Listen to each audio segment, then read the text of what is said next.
रंगरेज पिया जी मोरा रंग दिया मन। शिमला, हिमाचल, रात का वक्त। इलाही को अपने सामने देख अयान जल्दी से कार से बाहर आया, पर अभी वो कुछ कहता कि उसकी नज़र पीछे उन लड़कों पर चली गई और उन लड़कों को देखते ही उसे 1 मिनट भी ये समझने में नहीं लगा कि आखिर मामला क्या है। अब तक वो लड़के भी वहाँ पहुँच चुके थे। उनमें से एक लड़का अयान को देखते हुए बोला, ओ हीरो, अपनी हीरोपंती ना कहीं और जाके दिखा। वो लड़की हमारी है, उसे यहाँ छोड़ और सीधा निकल यहाँ से। ये कहते हुए वो लड़का इलाही को पकड़ने के लिए उसकी तरफ बढ़ने लगा। वहीं इलाही, जो उसकी बात सुनकर बहुत डर चुकी थी, वो जल्दी से अयान के पास गई और बोली, please please help me mister Singhania. वो अभी बोल ही रही थी कि अयान ने उसे एकदम से अपने पास खींचते हुए अपने पीछे कर लिया और सामने खड़े लड़के के पेट पर एक जोरदार लात मारी। वो लड़का हवा में उड़ते हुए दूसरी साइड जा गिरा। इलाही ने अपने मुंह पर हाथ रख लिया और अपनी बड़ी बड़ी आंखों से अयान की तरफ देखने लगी। उन लड़कों ने अपने दोस्त की तरफ देखा जो अब तक बेहोश हो चुका था। ये देख सबका दिमाग खराब हो गया। एक लड़का अपने जेब से चाकू निकालते हुए बोला, बहुत हीरोपंती सूझ रही है तुझे, रुक अभी तेरी सारी हीरोपंती निकालता हूँ, फिर इस लड़की के रस को चखूंगा। ये सुनते ही अयान की आंखें लाल होना शुरू हो गई। उसने अपनी गर्दन को दाएं बाएं मोड़ते हुए सामने खड़े लड़कों को अपनी तरफ आने का इशारा किया। ये देख उन सब ने पहले एक दूसरे को देखा और फिर एक दूसरे को इशारा करते हुए सब ने जाकर अयान को चारों तरफ से घेर लिया। वहीं ये सब देखकर इलाही बुरी तरह से डर चुकी थी। उसे डर लग रहा था अयान के लिए। तभी उनमें से एक लड़के ने अपने कदम इलाही की तरफ बढ़ा दिए, पर अभी वो इलाही को छू भी पाता कि अयान ने उसका हाथ पकड़ लिया और अपने दांत पीसते हुए गुस्से से बोला, लड़की से दूर रह। ये बोलकर उसने एक झटके से उस आदमी का हाथ मोड़ दिया और एक टक की आवाज़ आई और इसके साथ ही उस आदमी का शोल्डर डिसलोकेट हो चुका था।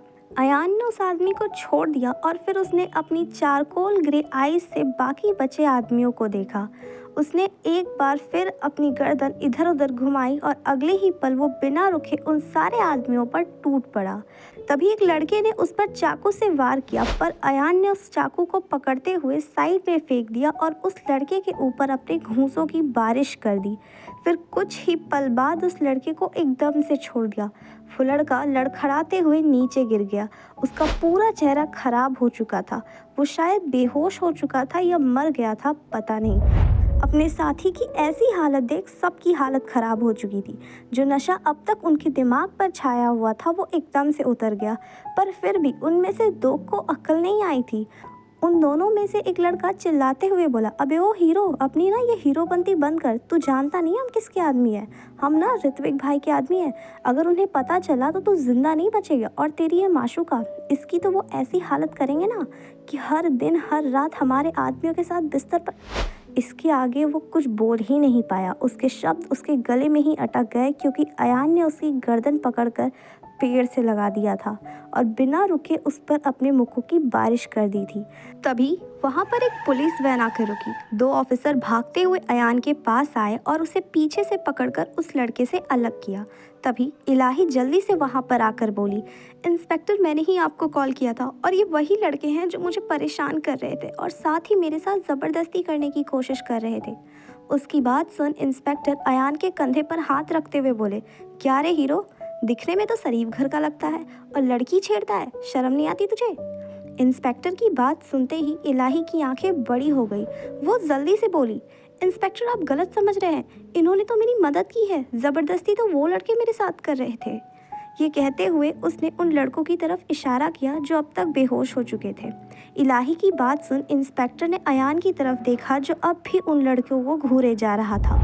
वो इंस्पेक्टर इलाही की तरफ देखते हुए बोला, ये लोग यहाँ के लोकल गुंडे हैं, पर इनका कनेक्शन ऋत्विक सेठ की गैंग के साथ है। पहले भी इन्हें कई बार पकड़ा है, पर हर बार बाहर आ जाते हैं, इसलिए थोड़ा संभल के रहना। ये बोलकर इंस्पेक्टर वहाँ से चले गए।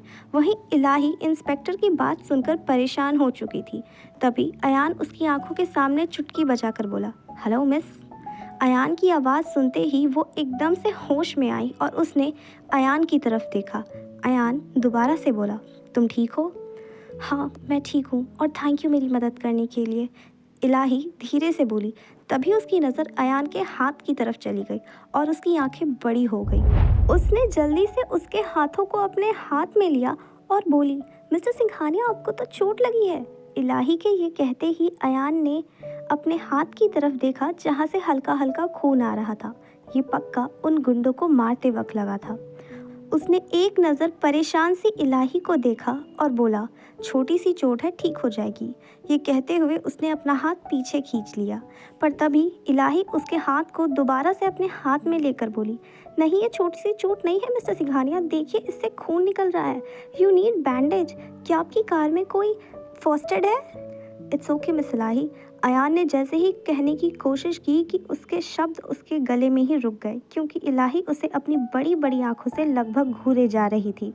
उसकी आंखों की तरफ देखते हुए उसने अपनी नज़र फेर ली और धीरे से बोला, डैशबोर्ड के अंदर है। ये सुनते ही उसने जल्दी से कार का दरवाज़ा खोला और अंदर से फर्स्ट एड बॉक्स निकालते हुए अयान के पास आई। उसने अयान का हाथ अपने हाथ में लिया और उससे कॉटन निकालते हुए अयान के हाथों को साफ करने लगी। इस बीच वो बार बार फूंक मार रही थी जिससे अयान को दर्द ना हो। वहीं अयान चुपचाप इलाही के हर बनते बिगड़ते एक्सप्रेशन को देख रहा था। उसके चेहरे की तरफ देखते हुए उसके दिमाग में कुछ तो चल रहा था, पर उसकी आंखों के सामने इलाही थी। इलाही ने जल्दी से उसके हाथ पर बैंडेज किया और फिर उसकी तरफ देखकर बोली, क्या आपको दर्द हो रहा है मिस्टर सिंघानिया? मिस्टर सिंघानिया? हाँ, क्या हुआ? इलाही के बुलाने पर अयान अपने होश में वापस आया और उसकी तरफ देखने लगा। क्या आपको दर्द हो रहा है? इलाही ने उसके हाथ की तरफ इशारा करते हुए बोला। नहीं, इट्स फाइन। अयान ने उस पर से अपनी नज़र फेरते हुए कहा। फिर कुछ पल रुक कर बोला, let me drop you at your home, it's house. Ilahi धीरे से बुदबुदाई, पर उसकी आवाज़ अयान तक पहुंच चुकी थी। वहीं ये सुनते ही अयान ने एकदम से इलाही के चेहरे की तरफ देखा, जिस पर कोई एक्सप्रेशन नज़र नहीं आ रहा था, पर उसकी आंखों में एक खालीपन था। अयान कुछ पल तक उसे देखता रहा और फिर उसके लिए पैसेंजर सीट का दरवाज़ा खोल दिया। इलाही बिना कुछ बोले अंदर बैठ गई। अयान भी दूसरी तरफ से आकर ड्राइविंग सीट पर बैठ गया। उसने कार स्टार्ट करते हुए कहा, एड्रेस? Parkland cottage 6। इलाही ने ये कहा और फिर विंडो से बाहर देखने लगी। अयान ने एक नज़र उसे देखा और फिर अपनी कार उसके कॉटेज की तरफ मोड़ दी। करीब आधे घंटे बाद इलाही एकदम से बोली, बस यहीं रोक दीजिए, आगे मैं चली जाऊंगी। अयान ने उसकी बात सुनकर आसपास देखा तो 10 कदम बाद एक कॉलोनी थी। शायद इसी के अंदर इलाही का घर था। उसने कार वहीं साइड में रोक दी। इलाही सीट बेल्ट खोलते हुए बोली, थैंक यू मुझे ड्रॉप करने के लिए। ये सुन अयान ने बस अपना सिर हिला दिया। अभी इलाही ने बाय कहने के लिए जैसे ही अपना मुंह खोला कि अयान उसे रोकते हुए बोला, don't, I hate that word. ये सुन इलाही उसे चुपचाप देखने लगी। वो अयान की आंखों में देख रही थी जिसमें कुछ भी नहीं था। उसकी आंखें पूरी तरह से खाली थी। अयान उस पर से अपनी नज़र फेरते हुए बोला, अब तुम जा सकती हो। ये सुन इलाही एकदम से अपने होश में आई और फिर कार का दरवाज़ा खोलकर जल्दी से बाहर चली गई। अयान तब तक वहीं रुका रहा जब तक इलाही कॉलोनी के अंदर नहीं चली गई और फिर वो भी वहाँ से निकल गया। दूसरा दिन इलाही इस वक्त लाइब्रेरी में थी जहाँ वो काम करती थी। बुक के कुछ नए स्टॉक आए थे जिसे वो अरेंज कर रही थी। तभी उसका फ़ोन बजा। इलाही ने बिना देखे कॉल पिक किया। अभी वो कुछ कहती कि दूसरी तरफ से व्योम की गुस्से भरी आवाज़ आई, कहाँ हो तुम? व्योम की आवाज़ सुन इलाही ने जल्दी से फ़ोन की तरफ देखा। कॉल व्योम का था। उसने दोबारा से फ़ोन को अपने कान पे लगाया और बोली, डोंट वरी, किसी को सड्यूस नहीं कर रही, लाइब्रेरी में हूँ, अपना काम कर रही हूँ। वहीं उसका रिप्लाई सुन व्योम ने अपनी आंखें फ्रस्ट्रेशन से बंद कर ली और फिर कुछ पल रुक कर बोला, बेबी वो सब मैंने गुस्से में कहा था, जस्ट फॉरगेट अबाउट इट। और हाँ, मैं तुम्हें आधे घंटे में लेने आ रहा हूँ तो रेडी हो जाओ।